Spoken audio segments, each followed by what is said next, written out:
기본적으로 한국 분들이 많이 팔고 나가세요. 그러니까 뭐 지금 들어오시는 건 사실 저는 비추예요.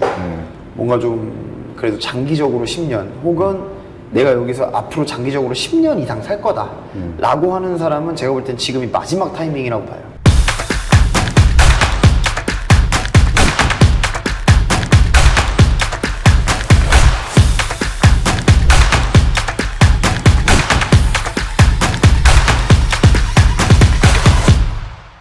대표님은 어디서 일하시나요? 저는 보통 여기서 일을 안 하죠.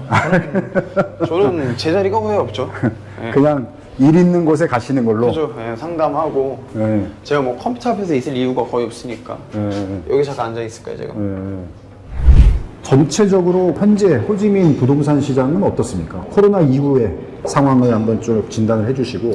일단 지금 환율 문제도 있잖아요. 일단 원화 가치가 많이 절하된 상황이라 지금 1,400원 뭐 이 정도 왔다 갔다 하죠.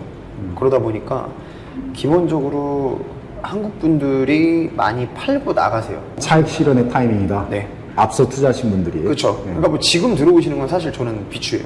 지금 뭐 갑자기 아파트 투자를 하고 싶다 베트남에 이거는 저는 비추라고 봅니다. 전문가인 제가 봤을 때 비추라고 봐요. 저는. 근데 저같이 여기 사는 사람 입장에서 거주하는 혹은 사람. 내가 베트남 부동산을 앞으로 봤을 때 뭔가 좀 그래도 장기적으로 10년 혹은 내가 여기서 앞으로 장기적으로 10년 이상 살 거다 라고 하는 사람은 제가 볼 땐 지금이 마지막 타이밍이라고 봐요. 이제 더 이상 그 타이밍은 안 와요. 왜냐면 지금이 아파트가 이미 비싼 상황이긴 한데 굳이 따지자면은 코로나 전 가격이랑 지금 가격이랑 똑같은데 코로나 전 때는 머리였다면 지금은 한 허리 정도?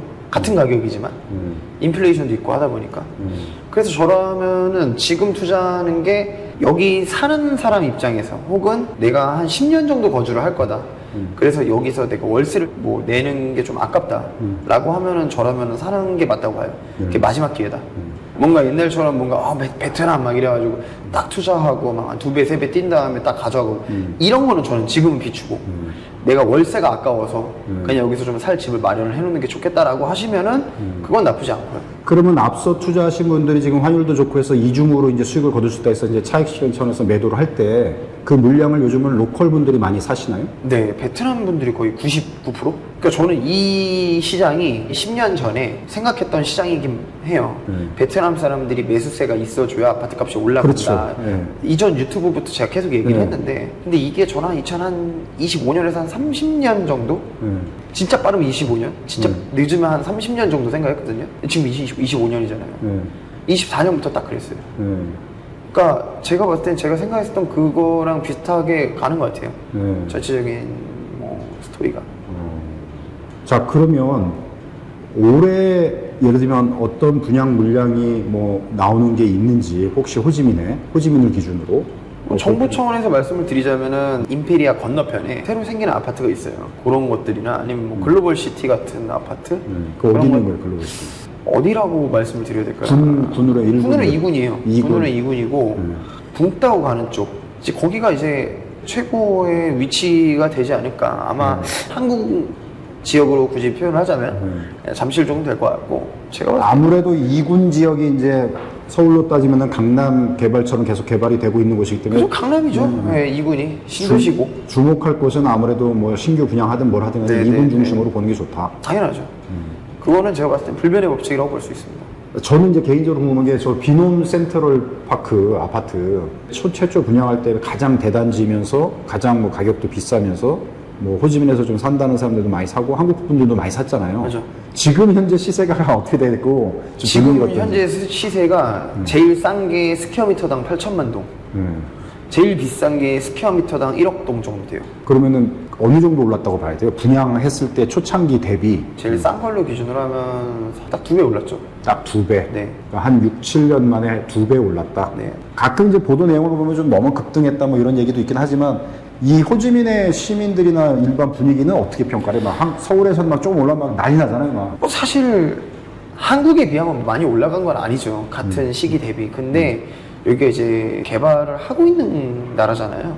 그러다 보니까 좀 급하게 올라가는 건 있어요. 경제 성장률 자체도 목표를 잡는 것 자체를 아예 10%로 잡고 막 이러기 때문에 정부에서 그런 것도 좀 있고. 그러면은 매매 시장이 이제 약간 주춤하고 또 한국 사람들 투자가 또 주춤하고 그러면은 그런 사고 팔고 비즈니스는 조금 작아진다고 보고 사실 중개인이 돈을 버는 거는 뭐 중개비로 돈을 버는 건 아닙니다. 그거는 사실 운영비나 뭐 좀 어느 정도의 기본 생활비만 나오는 거고 부동산을 하시면은 가장 좋은 건 평소 이 일대 시세를 빨리 파악을 하잖아요.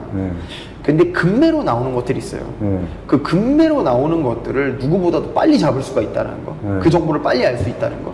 이게 사실 돈을 버는 거죠. 저희는 집값이 올라가든 내려가든 돈을 버는 직업입니다. 예. 왜냐하면은 내려가는 만큼 또 이제 수수료에 대한 프로테이지는 똑같겠지만 거래가 많아지고 올라가는 만큼 또 거래가 있고 그러기 때문에 제일 안 좋을 때는 뜨뜻미지근할 때죠. 아예 거래가 없을 때, 올라가지도 않고 내려가지도 않을 때, 서로 눈치만 볼 때, 이때가 이제 좀 중개 건수가 없는 거고. 예. 실제로 뭐 집값이 올라간다 내려간다 하면 중개 건수가 많죠. 임대 쪽으로도 많이 지금 확대를 하고 계신 건가요? 저는 임대를 잘 안 하긴 하는데 대부분 이제 임대를 많이 하시죠. 많은 부동산들은 임대를 많이 하세요. 저는 제 고객 것만 임대를 빨리 해드리는 편이에요. 저한테 사셨던 분들 것만 임대를 빨리 해드리고 저한테 안 사셨던 안 사셨던 분들인데 저한테 연락이 오시면 임대를 빨리 해드려요. 근데 제가 찾아가지고 뭔가 이거 저한테 임대해 주세요 이런 건 안 합니다. 저는 임대가 주가 아니기 때문에. 그러면 올해 같은 경우는 탄도 부동산은 주로 어떤 비즈니스나 사업 방향? 저희는 이제 아무래도 이제 베트남에서 공인중개사 양성 과정을 좀 하려고 해요. 예, 한국에서 좀 어려우신 분들도 계시고 한국이 시장이 많이 죽었잖아요. 차가워졌다 보니까 이제 베트남이 지금 딱 들어오기 딱 좋은 시즌이거든요. 베트남 사람한테든 뭐 다른 외국인들, 중국인이나 이런 친구들한테도 뭔가 분양하는 것들을 팔아가지고 부동산 수수료도 받고 임대도 주고 뭐 매매도 하고 요 한 시즌이 있는데 요 한 시즌에 처음 시작하는 데에 들어가기가 딱 좋은 시기예요. 공인중개사 입장에서. 저는 그 시즌을 2015년, 16년에 한번 겪었던 거고 이제 지금 들어오시는 분들은 이 시즌에 들어와가지고 한 2030년에서 35년까지는 쭉 부동산 공인중개사를 할 수 있게끔 그런 것들을 좀 양성을 하려고 하고 있습니다. 예. 많은 분들이 베트남 공인중개사가 되게 어렵다고 생각을 하시는데 뭐 생각보다 그렇게 뭐 시험이 어려운 부분도 아니기 때문에 또 그래가지고 이제 양성 과정을 통해 가지고 한마디로 이제 좀 많은 제자를 키우고 싶은 예. 약간 그 언어는 뭘로? 언어는 베트남어로 합니다. 물론 당연히 베트남어를 하시면 좋은데 못 하셔도 이제 제가 베트남어를 가르칠 거고 오셔가지고 강의도 제가 하고 네 그러고 있습니다. 여기 호지민에 이제 진출한 교민들이나 한국 커뮤니티 사회가 좀 변화된 게 있나요? 전체적인 한국인은 많이 줄었습니다. 실제로 지금 인간 지표라는 게 있잖아요. 실제로 그 필드에서 뛰면서 느껴지는 네. 한국인이 줄었다라는 거를 정확하게 알려면 이 나라의 현재 한국 학교에 자녀들이 얼만큼 다니고 있는지를 보면 나와요. 근데 지금 올해 기준으로 5학년, 6학년은 반을 하나 늘렸어요.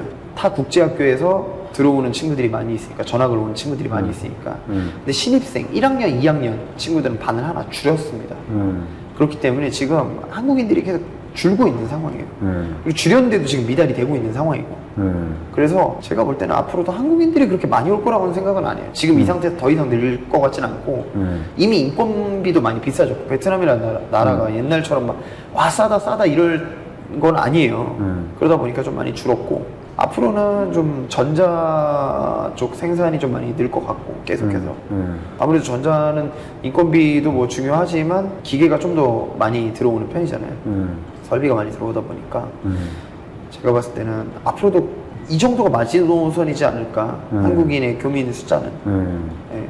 호지민의 경우 현재 네네. 아니 하노이도 마찬가지일 거예요. 아마 호치민 하노이 그 어느 곳을 가도 다 비슷할 거예요. 그런 부분은.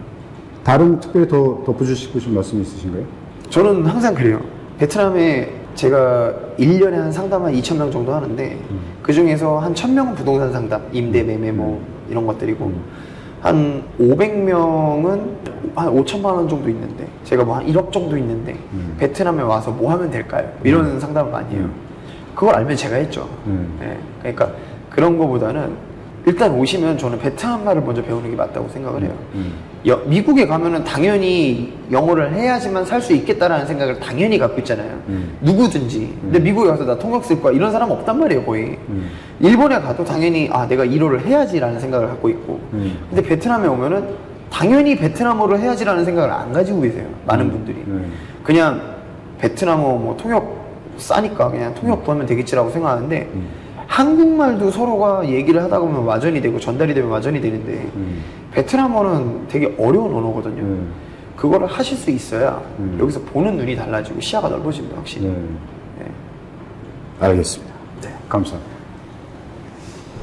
제가 한 번은 구글 본사를 간 적이 있어요. 네. 한국 구글 네. 본사. 거기 간 다음에 테이블이 없는 거예요. 다. 자유롭게 그냥 다 자유롭게 막 하고 TV 다 있고 아 우리 사무실 그렇게 만들어야 되겠다 앞으로. 그래가지고 진짜 중요한 애들 빼놓고는 다 알아서 테이블들 쓰고 하라고 그렇게 해놨고. 그게 스마트워크 시스템이죠. 네, 아니 왜냐면 그게 좀 편하더라고요. 위원근무제라서 시간도 일정 시간에 매일 정해놓고 하는 게 아니라 그러니까 저희가 좀 저거잖아요. 인센티브제다 보니까 네. 크게 뭐 막 엄청난 뭔가 그게 급여가 팍팍 들어가는 것도 아니고 인센티브제다 보니까 알아서 또 일을 해요. 그런 것 때문에 좀 이렇게 좀 뭐랄까 유하게 일을 한다고 해야 되나? 그런 게 있습니다. 유도리 있게. 아유 좋습니다.